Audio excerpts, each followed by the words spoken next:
адам албетте иш аркылуу ийгиликке жетет. Бүгүнкү күндө Москвада ийгиликти багындырган ишкер жердештерибиздин саны ого эле арбын.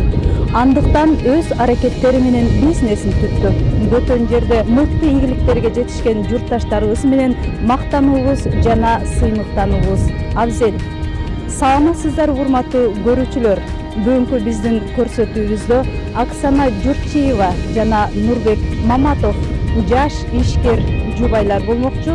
Андыктан биз менен чогуу болуңуздар. Жаш ишкерлер Нурбек менен Оксана чоң мегаполисте жашаганына 12 жылдын жүзү болду.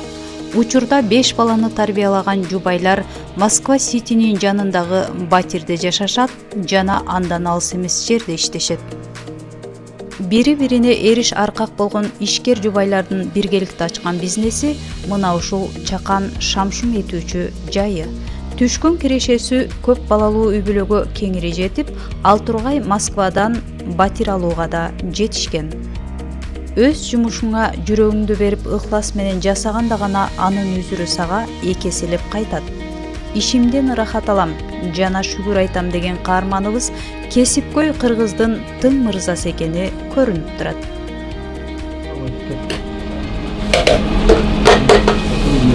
Bir şarma.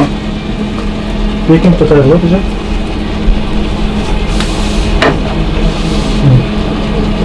Karan şarma.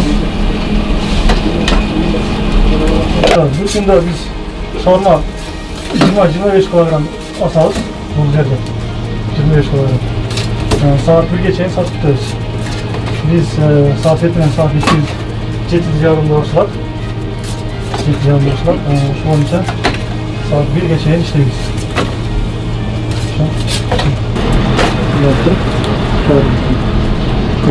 Бизнеске карай сапары алгач нан бышырып сатуу менен башталган. Ал кезде орусча жакшы түшүнбөгөн кыргыздын тоолук баласы мынтебес керек. Биринчи келгенде Москвага 2008-жылы келгенбиз.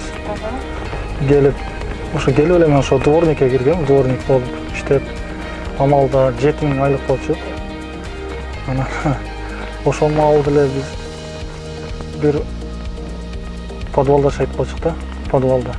20 дворник жашайт эле, аялдары менен 40 дворник болчу. Ошол дворниктер жашап, анан күндөрдүн бир күнүндө эле ошол мусорларды жиштирип атсам, бир бабушка келип калып, биз 45-жылдары биз ушунчалык нанга зар, бир сындыр нан үчүн биз кандай гана согушту, кыйынчылык күндөрдү көргөнбүз. Азыр адамдар менен байып нандар кыргытат, ундарды кыргытат деп ушун сүйлөп аткан жерин көрүп алып, карасам ошо унун жери жаткан экен да. Анан унду алып подвалга алып келип, анан бир кичинекей бир печка бар эле. Печка бар эле, сынык печка. Анда эшик иштебейт болчу. Бир таяк коюп коет элек. Анан ошентип биринчи өз ошо сиңдим мен анан бие балам, карындашым, келинчегим болуп жашайт элек да, Аллахтачы бир комнатада. Анан баягы жерде нан жаап, кийин бул нан сатсак болот экен да бул жерде. Анан баягы жерде мен амалда бул комната эле да, кордон менен тосуп алганбыз. Баягы жерде 15 рубль нан сатам деп туруп жазып койгон. Жазган баягы жерде нан кылып ошо подвалда. Нан сатып, ошо жерде биринчи бизнести ошо жерден баштагам да, подвалда. Бир күндө 40 штук, 50 штук нан сатат элем. Баягы ишим жакшы болсо, биринчиден налог төлөбөйм, экинчиден светка акча төлөбөйм. Крайма чөнтөккө калат да, нан акчасычы. Амалда 2 килограммдык купон 18 рубль ушундай турчу эле. Андан 5-6 нан чыкчу эле. Ошондо эки нан эмесе расход чыгып калат да. Ошентип ишим катты жүрүшө баштап, кийин бир жерден эски велосипед алып, велосипедин эле Ош базарда жүрөт го, артына нан тизип алып, ошол нандарды тизип алып, 1095-ке биринчи келип, кыргыз балдар көрсөм, "Ассалам алейкум" дейтин. Нан бар, нан бар. Кыргызстандан бар. Кана көрсөтөт. Анда эме кылам, ошентип ушул клиент таап, ушул 1095-ке чейин ар бир квартирага барып, 20-дан 30-дан нан алып барчу элем да. Барып, Кээинки күндөрү ошо соседтин ошо биз подвал ашайт элек, ошо 5-этажда кыргыздар ашайт элек. Звонок басып, сумкамда мынам да. Анан звонок бассам, ким болду дейт. Ака, мен ачып коюш берсем болчу. Ачкандан кийин баягы жерде бизге квартираны толук, биз квартираны албайбыз дейт. Ака, мен квартираны болду деген жокмун ака. Мен сизге нан алып келдим ака десем, баягы жерде кандай нан дейт. Ака, Кыргызстандын деп коем. Кана аччы көрөйүнчү дейт. Чоң нан жапкам да, патернанын үстүнө баягы майлардан шылап, сливочный майлар бар да, бетине пышкандан шоп коет элем. Аны мен апам илгери биз окуп жүргөн маалда апам базарга апам нан сатчу эле да.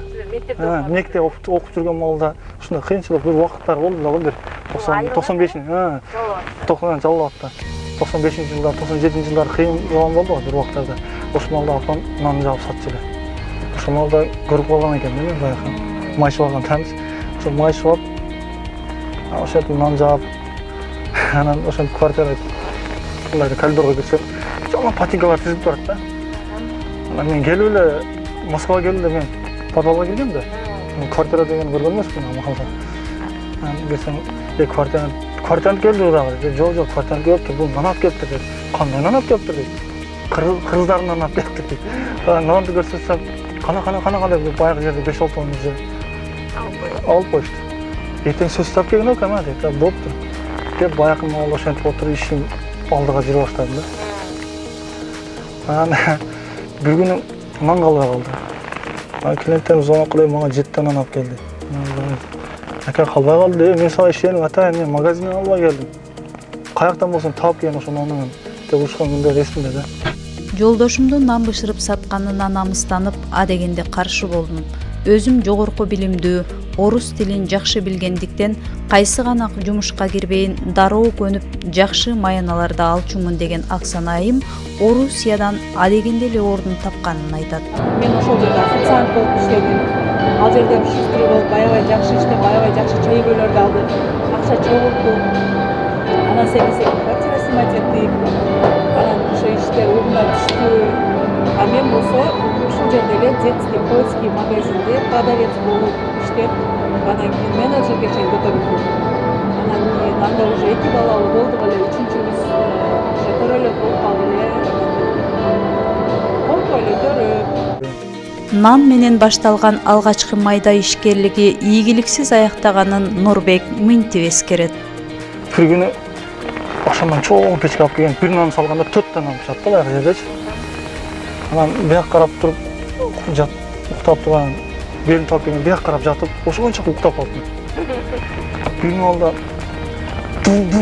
откройте дверь, пожарный, милиция деп. Тез көзүмү ачсам, патинкалар көрүнөт, мен чыксам, эчтеке көрбөйт да, баягы жердечи. Жүрүп барып эле баягы печканы шартап алдым да, нандарды алсам, түтөп күйүп кеткен. Барып эле эмени эшикти карасам, глазоктор сваркамен тешип койгон, глазок болуп койгон. Мен подвал дегенде темир эшик карасам, бомбушкалар тизилип алган баягы жерге. Подвалдын жанына, житилде. Ошол эшикти ачтым, ачылды, эшикти ачканымда артынан түтүн чыкты. Болду мына. Извините, там матрас горел дедим. Амалдарды бостон жакшы билесем керек эле. Извините, эшикти жаап алып туруп, баягы жерде футболканы чечип алып, бияк айдайм, аяк айдайм. Подвалда кетпейт экен да. Али уюп тура берет экен да, түтүнчү. Аны деге билесиң эле, эски домдо, пятиэтажкаларда мышык кирген жерлер бар. Мышык кирип, ошол жерден неме турат. Ошол жерде бир ломдо таап алып, бир темир таап алып, ошол жерде кичине бузуп, ошону айдап түтүндү. Айдап, ошондо айдап калгам да, айдап отурган. Анан ошондон кийин эмеден келди, жалп түштү, жителдерден. Ошон мен айман, мен ошол адамдардан, муктагандардан кесип сурайм. Ошо мен айман ошол жалп кеткен ошо подвал. Мен нан жаба коюм депчи. Чоочун элде бизнести бутка тургузуу оңой эмес. Кээ бир адамдар максатка жетпей калганда көңүл чөгөрбөй, кайра мыкты идеяларга умтулуусу күчөйт. Мына ушундай туура багытты тандаган жердештерибиз изденүүнүн чоң жолуна түшөт да, бул сапарлары байсалдуу башталат. Бир күнү келинчегimiz онун кылып калды. Нурбек, биздин жаныбызда бир пиццерия бар экен, ишке алат экен, вакансия бар экен. Келип көрбөйсүңбү деди. Ошентип баягы жерге пиццага келип иштеп калдым. Ал жерде 1 ай иштедим. Мунун бизнеси болбоду да. Чынтып болбоду, окшоштура албады. Эки адам эле тартышып калды.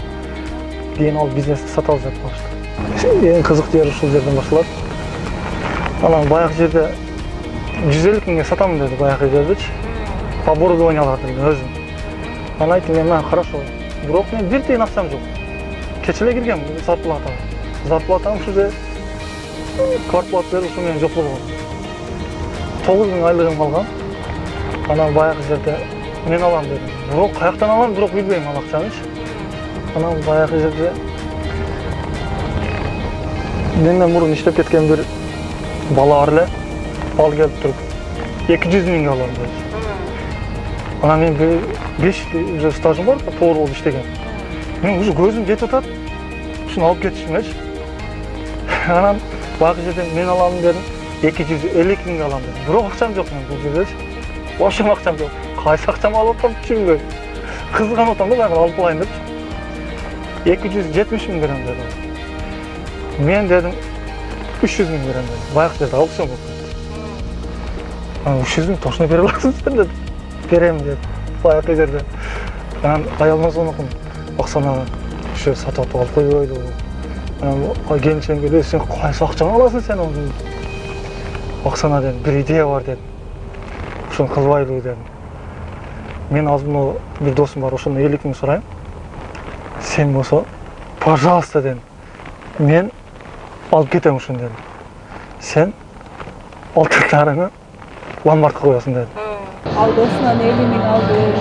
Мен алтындарымы 100 миңге алтындарым даяр бизнесин, готовый бизнесин сатам деди. Өзү арзан эле болду эле, кийин ошо биздин Нурбектин жанында параллельно иштеген адам көбүрөөк акча бирикирип, предлагательный аукцион болуп көтөрүлүп кетти. Анан мейли ошондой деп мен 100 миңдин алтынын 50 миңге алып барып ломбардка койдум. Мамам өлтүрөт деп корктум, мен ал өзүм иштеп жаш кыз кезинде өзүм алдым, бирок койт эми тарбия ошондой болуп туруп апамдан корктум да. Эми муршат деп ушундай какой-то бир эме болду. Анан кийин убакыттар өткөндөн кийин эле ошо мамам кичине жардам берди. Өзүм алтындарымды саттым, государственный кредитный карта орун алдым. Досунан алдым, анан ошо какой-то бир определенный 80 миң жетпей калганда анан ошо менен сүйлөштүк, ай сайын берейин. Возможность болсо эми ресторан кылууга аракет кылам, ушундай десем мейли, силерге менден поддержка 3 балалуу келсиңер, ушундай деп берди. Бизнестеги туруктуулуктун негизи бул үй бүлөдөгү ынтымак жана ишкер жубайлардын ортосундагы чексиз сүйүү. Турмушта кандай кырдаал болбосун, бирин-бири жөлөп таяган түгөйлөрдүн алдыда жасачу жумуш пландары көп. Бизнес өз нугу менен жүрүп жаткан 5 балалуу базар үйдө береке пейиз бар. Аларга кам көрүүдө, тарбиялоодо бирдей милдетти аткарган атене мунун баары Алланын ыраазычылыгы жана балдардын келечеги үчүн дешет. Ошондой эле өздөрүндөгү кирешенин болуусун башкаларга да каалашат жана ишкерликте иштин көзүн таппай жүргөн жердештерибизге даяр тестатым жайларын ачып, сатуу жагынан колдоо көрсөтөөрүн баса белгилешет. Аллах Таалам айткан ушу кимде ким ырыскыны халал жол менен тапкан болсо дейт, ахирети жеңил болот деген. Ошон үчүн колдон келишинче ушу өзүмө каалаган нерсени бирөөгө да каалайм да. Ошо анан айтат го, бул дүйнөгө келген максатың эмне деген болсо, бул дүйнөгө келген максатыбыз Алланын ыраазычылыгын табыш дейт да. Электроника маркетинг бизнес ачтым, тоже шаурма. Ал жерде ачканда эле мен общительный болгон үчүн адамдарды аябай быстро набирать этип, аябай клиенттер почта аябай тез эле эме орусча эметип өздөрүнө адамдар тартып алдым. Анан иштегенден кийин ошо бизнести 3 ай иштедим. Балдар Кыргызстанга кетет майда, анан августта келет. Ошо кеткенде алдым эле, келгенде готовый бизнести саттым дагы, кредитти жаптым дагы. 100 миң акча алды эле ошол мамамды сиз ушу көп менин турмушумда жардам бердиңиз, колума кол, бутума бут болдуңуз, мындай убакытта советиңиз менен жардам бердиңиз деп мамамды Стамбулга алып келдим. Исторический город экен. Эми ошо балдарыбыз будущийинде кыргызчадагы, орусчада свободно сүйлөсүн, унутпасын деп аябай жакшы басым жасап атабыз. Башка тилдерди үйрөткөнгө дагы аракет кылабыз. Мындан сырткары баягы экөө садикте, мектепке барат, анан кошумча курстар дагы кыргыз тили, орус тилден башка дагы тилдер үйрөтүш керек. Английский тилин үйрөнөт. Балам да биринчи класста жок, бирок английский тилди үйрөнөт. Кызым экөө үйрөнүшөт, төлөйбүз, платныйга барат. Анан кийин ошо эмеге, садиктегилер футболго барат, бокска барат.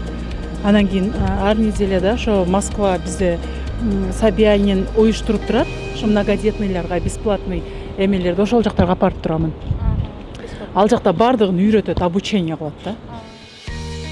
Балдарыма болушунча мыкты атанын үлгүсүн көрүүгө аракет кылам. Өчпөс отту тиктеп, жоокер кезимде аларга айтып берем. Уулдарым дагы буюрса келечекте аскердик кызматын өтөсө деген ниетим бар. Алардын келечеги үчүн, коомго пайдалуу инсан кылып чоңойтуу үчүн буюрса иштей беребиз деген изги ойлорун айтат ишкер жигит. Мен атуулук милдетин аткаргам. Улуттук гвардияда мен өтө сыймыктанамын. Дайым ушу жоокерлерди көргөндө мен служба кылганымы эстеп кетем. Ошо атинин кадырын, мекендин кадырын ошо билгенмин. Бессмертный полктогу жоокерлерге биз таазим этебиз. Ушундай жакшы күндөр өткөн армияда, майрамдарда келип турабыз ушул жерге. Ушу солдат берип, бул солдаттар рота почетный караулда кылып турган солдаттар. Булар саатына 1 сааттан туруп турушат. 1 саатынан алмаштырып турушат. Биз дагы Кыргызстанда, Бишкекте Кыргызстандын желегин коргоп турганбыз. Ошол ушундай сыймыктанасың.